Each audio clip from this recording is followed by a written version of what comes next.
Thank you. Good afternoon, everyone. I have great pleasure in extending a warm welcome to our chief guest, Ms. Sunita Reddy, MD of Apollo Hospitals, whose friendship, energy, and enthusiasm for Buddhi has been inspiring for us. Our guest of honor, Professor Sudha Seshan, the Vice Chancellor of Tamil Nadu MGR Medical University, who is both a renowned academic leader and a spiritual guide. Welcome, ma'am. Mrs. Sarla Krishnan and Mr. V. Krishnan, parents of Dr. Deepa Krishnan, who have in her memory supported our neurodevelopmental therapy unit for many, many years now. Welcome and thank you for all your support.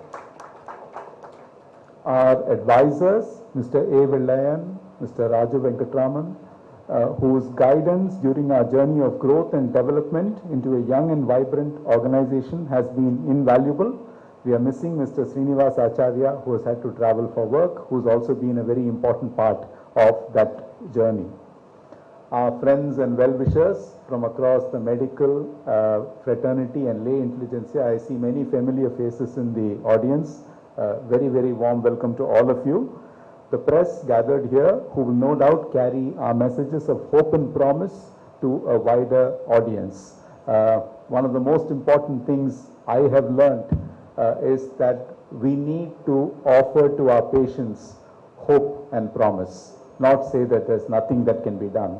And I think that what we do here is really try and offer that hope and promise as a first step. And I warmly welcome each and every one of you to today's functions. I'd like to describe today what I consider the 5 pillars of Buddhi Clinic. Our first pillar is our strong academic legacy. And you see that we have a lovely library of books. We've had the opportunity of organizing over 100 academic meetings and collaborations over the years. Our work has been published in many international forums, universities around the world, international academic forums for neuropsychiatry, dementia, epilepsy, neurorehabilitation, and a range of other specialties. And what I'm very, very happy about is that increasingly, several times a year now, our presentations on this integrated care model are sought by international conferences and people putting together meetings where they'd like to hear how we have started doing these treatments that blend modern science and ancient wisdom. And so that's been a very, very important part of the journey. We have 3 Buddhi books that we have published through our case studies and empirical research. And we have chapters in several international books with Cambridge, with Oxford University Press, with Springer, with a number of very reputed publications, all of which address this subject of integrated care in neuropsychiatry. So the first pillar really is the academic pillar on which we stand. The second pillar is integrated neuropsychiatry itself. The borderlands between the brain and mind are difficult borderlands. They are not borderlands that everybody understands. And I think COVID has taught us the criticality of this whole domain. We've had people with typical neuropsychiatric problems like delirium after a bout of COVID, and that's where the brain is affected, and because of that the behavior is affected.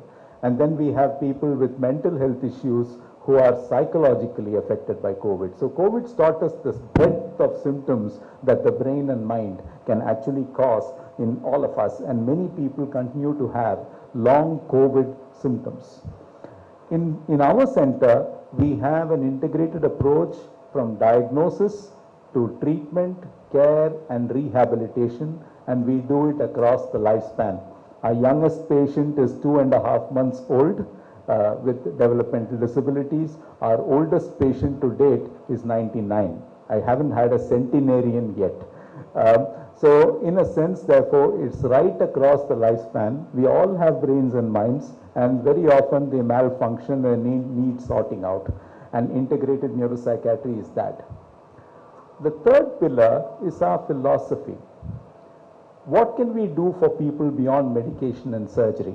And that's why you'll see everywhere a sign off, beyond medication. This area, what's called non-pharmacological therapy, is becoming one of the most important areas the world today for any chronic disease. From autism to Alzheimer's, people in worldwide conferences are concerned not just about what drug can I give this person, what procedure can I do, but also what non-pharmacological treatments I can do to improve their activities of daily life and improve their quality of life. And that's really the third pillar. How do you provide a fine blend of modern science, medical process, modern medicine, and ancient wisdom, and bring it all under one roof? And I think that's what we have been working on for years, and I think this building exemplifies that third pillar of integrated care. Our fourth pillar is what I call going beyond the ivory tower. My father told me this many, many years ago. He said, patients will come to you for diagnosis, they'll come to you for prescriptions, but how do you expect them to come all the way to you every time for therapy, rehabilitation? It has to go to them. And that's a lesson we all learned. So you need to take care to the doorstep. For major procedures, for expert doctor meetings, people will travel, they will come. But to tell them you come 20 times to a center when someone is disabled, that means 2 other people in the family lose a working day. And I don't think it's really sustainable. So taking care to the doorstep is extremely important to people. Now, how do you take care to the doorstep? We've innovated in many ways. The first way we did was home care, where our teams take pretty much everything we do in this center to the house of the patient. And we are able to deliver care in the house, in the comfort of the home. The second thing we did was, in the last year during COVID, we started an in-hospital center in Coimbatore.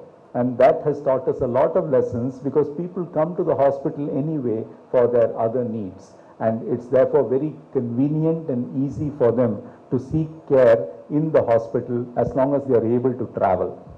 We are now innovating during the pandemic, because people were worried about having people come to them, especially strange people, especially elders. We started this whole process of do-it-yourself care. And do-it-yourself care is where we send you the kit, what you need for therapy, and our experts come online and guide you. And our kit includes flowcharts, it includes therapy material, it includes a lot of information. One of the other things that we have done during this period is we've developed a workbook for every one of our patients, because therapy is not just our responsibility, it's as much their responsibility to monitor their own progress. So this is something that we very successfully piloted during the pandemic, and these innovations have really helped. The final pillar is social impact.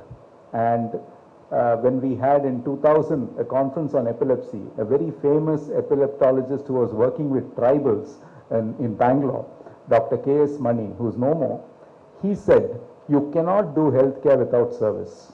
And that was a very powerful message, that people want to be helped, people are willing to take help, they are seeking help, but there is a gap sometimes between what they need and what they can actually afford. And that's where a Seva program or a social impact program comes into play. We are very fortunate that Buddhi Seva has many donors. Mrs. Krishnan and Mr. Krishnan are here, but we have several other donors, both individual philanthropists and corporates, who have helped us. And I'm very happy to say that over 300 people have benefited from Seva in this very short period that it has been operational. And we are constantly seeking support so that we can help people. We've made Seva very transparent. We've created a whole means-tested benefit program, and we want to make sure it reaches all those who really need it. So that is the social impact, or the fifth pillar.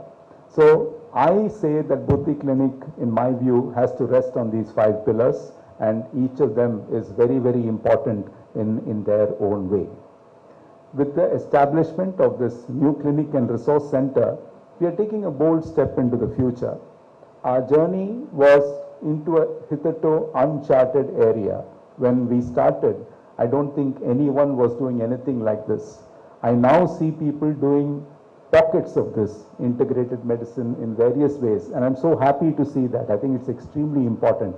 But I think we need to mainstream integrated medicine, integrated care for the elderly, integrated care for the brain and mind and disability, and take it where the mainstream is. And I think care has to be delivered, as a mainstream program which healthcare institutions, acknowledge, embrace, and for the benefit of older people.